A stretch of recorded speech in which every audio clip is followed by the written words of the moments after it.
Alright ke ningizima Africa mzansi gama usizibongo ngwasho sizinkalakatha sizwe Vinhla Suthi ngase ke sibe ke noNdlunkulu omusha ke kwaZulu Natal ke kwaZulu njoba ke isiloke uMisuzu kaZulu ithini kuthiwa ke lapha ke kungenzeka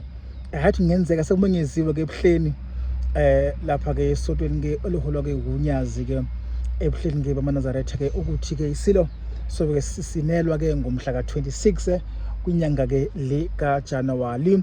ku2025 so ke siqinisekisiwe ke uNdlunkulu omusha angeke sabasiqiniseka ukuthi ke ngabe ubani kodwa ke uma uzothola kahle ebuhleni abantu ake abake basine lapha kuye kusine ke abantu abazintombi nto owenza ke ngithi ke angazi kulaba esinabo kaMayisela ukuthi ngabe yibo yini abazobe begana kodwa ngokwazi kwami angazi kugana makushada abantu ebuhleni asebeyinezingane okanye asebephukile okusho ukuthi ke kungabe ukuthi ke inkusane ke le entsha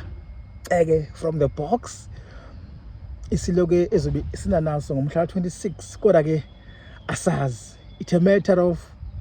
wait and see kwasho abantu ke abafundele ukuthi ke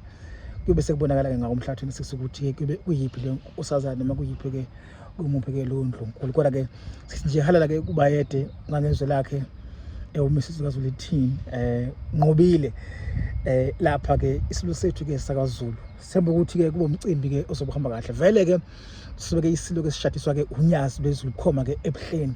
so ngicabanga ukuthi isikhathi esihle lesiningizwe Afrika nekwaZulu lonke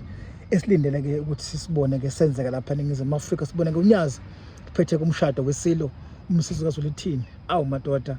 asazi kodwa siyathemba ukuthi konke kuhamba nje bakehlelekile lapha ke sibone ke abantwana bakwaZulu bejabula bengena ebuhleni bethokoza bejabulela ke ukungena kaNdlunkulu ke ngokusemthethweni ngenkolo eyakhethwa kayisilo